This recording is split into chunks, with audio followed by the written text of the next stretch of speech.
L'Observatoire de Paris a construit dans le centre de la France un ensemble radio-astronomique qui est le plus vaste d'Europe. Les radiotélescopes ne voient pas les astres, ils les écoutent.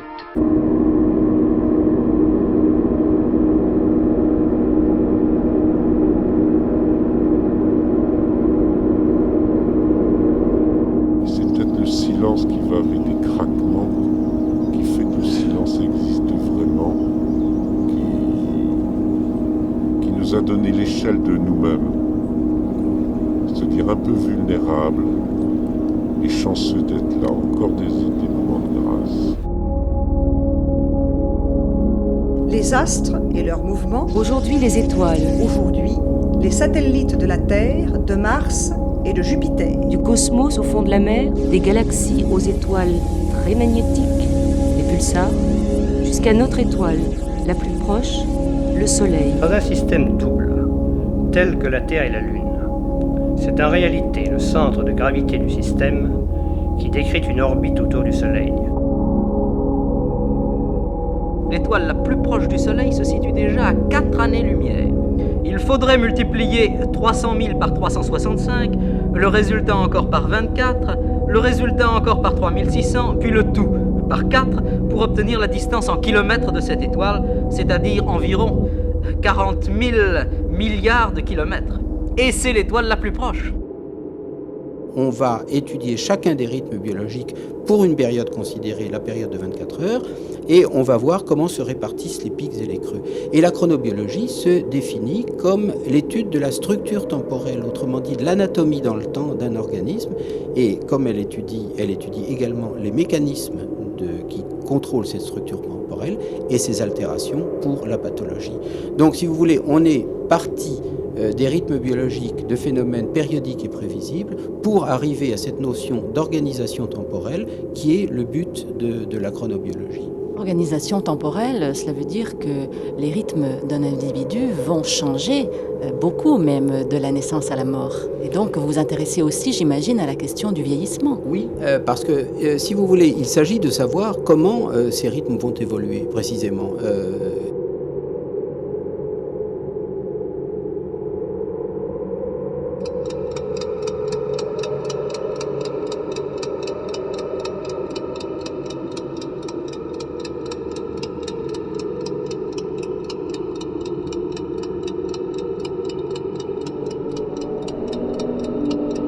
Tous les êtres vivants sont structurés dans le temps comme ils le sont dans l'espace. On est dans un double espace. C'est une approche beaucoup plus complète de la biologie. On étudie à la fois le temps et l'espace. Dans un univers, dans une description d'univers où toutes les choses ne sont pas forcément repérables. Elles sont influencées par des variations cycliques de l'environnement, telles que l'alternance du jour et de la nuit. Ce que les chronobiologistes tentent de comprendre à partir de là, ce sont les mécanismes horlogers qui permettent à ces rythmes de se mettre en place, de se maintenir ou de se transformer en réponse à des variations de l'environnement. On a tout de suite remarqué naturellement le rythme des saisons, ou l'alternance du jour et de la nuit, et leur rôle essentiel dans la vie humaine. Beaucoup de civilisations ont même adoré le soleil. Parmi ces horloges internes, certaines sont logées dans un organe du cerveau resté longtemps mystérieux. Il s'agit de la glande pinéale, nommée aussi épiphyse ou encore troisième œil à cause de sa sensibilité à la lumière.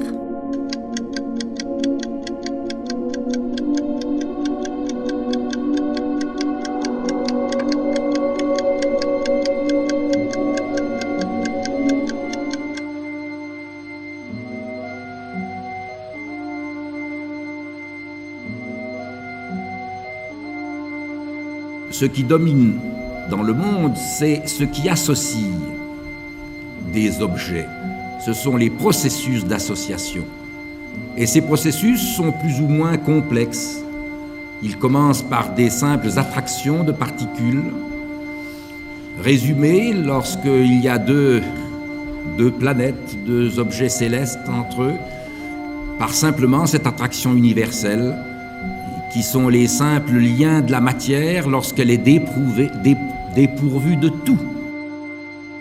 Vous savez sans doute que l'on mesure les distances non plus en kilomètres, ni même en millions de kilomètres, mais en années-lumière, étant donné que nous savons que la vitesse de la lumière est de 300 000 km à la seconde. 300 000 km à la seconde. Le centre de notre galaxie se trouve à peu près à 3000 années-lumière de nous. Et la lumière met environ 100 000 années pour traverser cette galaxie. Quant à la nébuleuse d'Andromède, elle se trouve à 2 millions d'années-lumière. Et les nébuleuses spirales les plus lointaines, je n'ose même pas vous dire le nombre de zéros qu'il faudrait pour exprimer en années-lumière leur distance.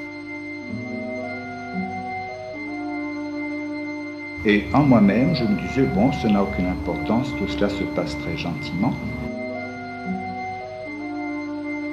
Les masses de la Terre et de la Lune sont très dissemblables. La masse de la Lune est beaucoup plus faible.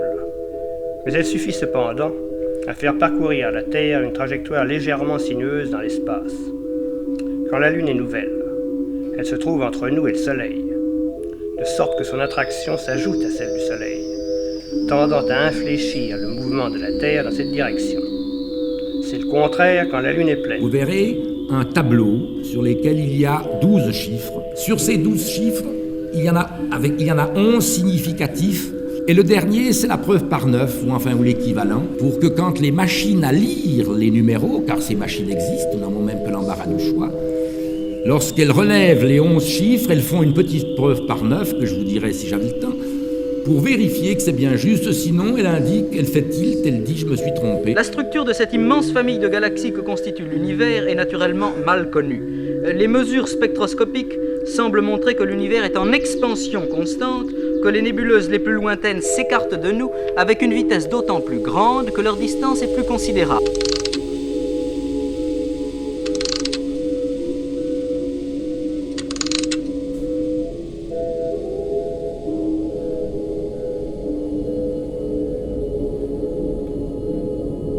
Il fallait trouver le système de remise à l'heure. Et ce sont des expériences qui ont développé la notion de synchroniseur ou de Zeitgeber, c'est-à-dire de donneur de temps. Vous avez des horloges biologiques, vous avez vu qu'elles sont sensibles à la lumière ou à l'obscurité. En réalité, la lumière et l'obscurité peuvent également être utilisées par les organismes comme des signaux. Et exactement comme quand vous avez une horloge, vous devez d'abord savoir si elle avance ou si elle retarde, c'est-à-dire que si elle gagne du temps ou si elle en perd, c'est-à-dire la calibrer sur 24 heures, ça c'est une première chose. Et deuxième chose, il faut que vous la remettiez à l'heure.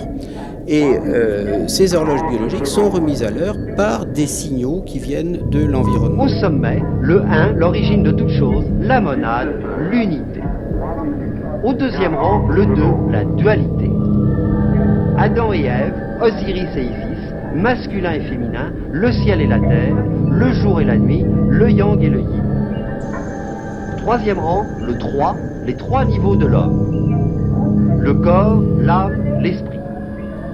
Enfin, au 4e rang, le 4, la matière, avec ses 4 directions. En avant, en arrière, à droite, à gauche, les 4 points cardinaux, nord, sud, est, ouest, les 4 saisons, printemps, été, automne, hiver. Associés aux 4 éléments alchimiques, terre, feu, air, eau, et au froid, sec, chaud, humide, les 4 qualités de la matière.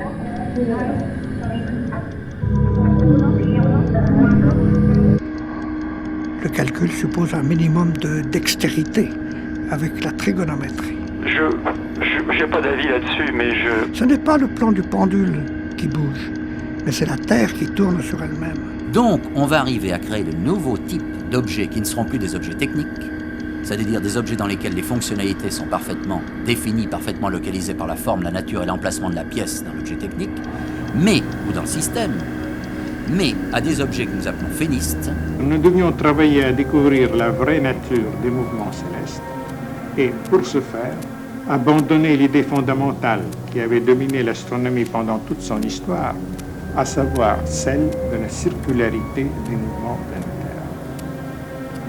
Pourquoi, en effet, les planètes, qui, ne l'oublions pas, ne sont plus conçues comme liées à des sphères ou des orbes, mais comme se mouvant librement dans l'espace, pourquoi ne décrirait-elle pas autour du Soleil des courbes plus ou moins compliquées? La courbe la plus simple après le cercle, l'ellipse, s'accordait parfaitement avec les observations et les calculs. Les hindous avaient leur mythologie disait qu'il y avait des dieux qui revenaient en cycle. Et certains dieux duraient plus de 10 000 ans, donc c'était quelque chose d'assez important. Donc c'était un cycle. La présence d'une planète est suggérée par la loi, qui veut que la distance qui sépare les planètes augmente à partir du Soleil suivant une progression d'allure approximativement géométrique. Nous reparlerons de cette loi, d'ailleurs empirique, en abordant les théories cosmogoniques.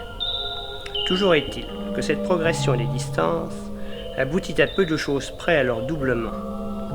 À partir de Mars, chaque planète est 2 fois plus éloignée du Soleil que la précédente.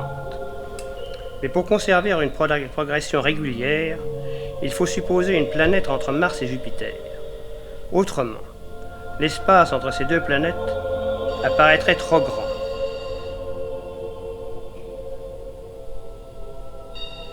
Alors, qu'est-ce que c'est que la force centrifuge? Pour les petits lycéens, la force centrifuge est quelque chose, une force qui vous pousse lorsqu'on est dans un système tournant vers l'extérieur et vous expulse.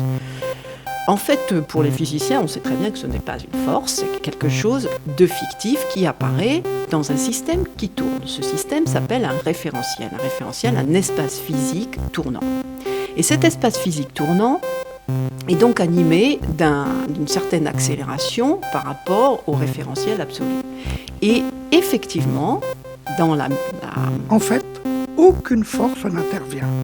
Cette rotation n'est qu'une apparence.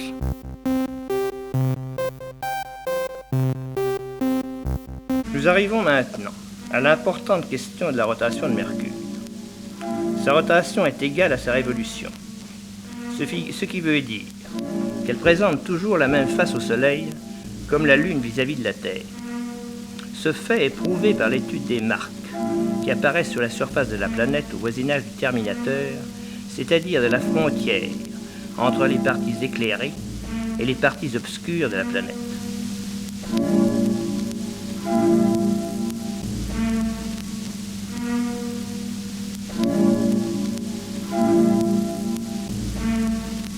Les fonctionnalités commencent déjà à devenir beaucoup plus floues. Et alors, la manipulation d'objets comme ceci, ce qu'on pourrait appeler les machines du XXIe siècle, font que ça n'a rien à voir avec la manipulation du système cause à effet, le système causal, si vous voulez, que l'on a dans un objet technique. Et alors, ce qui était intéressant, c'est de voir ce que devenait cette physique du XXe siècle en face de des objets comme ceci. Ce n'est pas le plan du pendule qui bouge, mais c'est la Terre qui tourne sur elle-même. Comme nous sommes entraînés par elle, nous avons l'impression que le plan du pendule évolue, car lui n'a aucune raison d'être solidaire de la planète. Il est solidaire de quoi? Il est solidaire de l'ensemble de ce qui, dans le cosmos tout entier, est capable d'exercer sur lui une attraction gravitationnelle. C'est-à-dire qu'il est solidaire de tous les objets dotés d'une masse. Tout se passe comme si l'ensemble des forces gravitationnelles de l'univers, y compris celles provoquées par les galaxies les plus lointaines, s'étaient donné rendez-vous sous la coupole du Panthéon. En d'autres termes, la structure mathématique de l'univers est la loi dynamique du système planétaire. Ce sont tantôt des galaxies en spirale, comme l'est probablement la nôtre, tantôt des galaxies elliptiques, ou même presque sphériques. Elles sont parfois isolées, parfois plus souvent en famille, en amas, et même une quantité notable de matière intergalactique réunies les unes aux autres. L'effet est très marqué, à cause de la grande vitesse de translation des bords du disque. Les mesures du rayonnement de la planète indiquent une température de 400 degrés au centre de la face éclairée, qui reste toujours exposée à un soleil proche.